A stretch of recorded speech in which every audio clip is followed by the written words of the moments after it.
Au Niger, le secteur de la justice est en plein chantier. Des réformes sont en cours pour doter le pays de juridictions compétentes. Après les états généraux de la justice en novembre 2012, le gouvernement a fait quelques réalisations pour répondre à la demande des justiciables. Nous avons déjà, il faut le savoir, créé pour la première fois dans l'histoire de ce pays une cour de cassation. Nous avons créé un conseil d'État.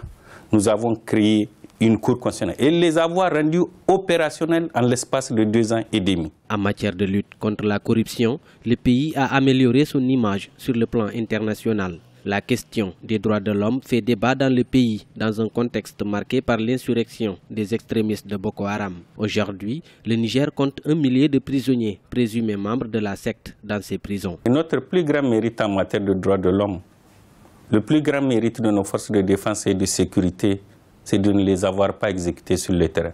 Parmi eux, il y avait des gens qui ont été pris l'arme au poing. Et ça, c'est un pays démocratique qui le fait.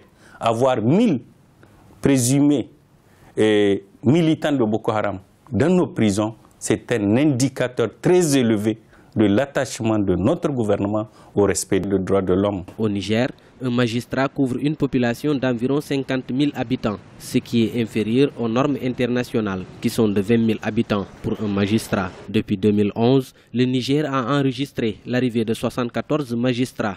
Avec la création de nouveaux tribunaux et l'ouverture d'une école de la magistrature, le gouvernement veut améliorer progressivement l'image de sa justice.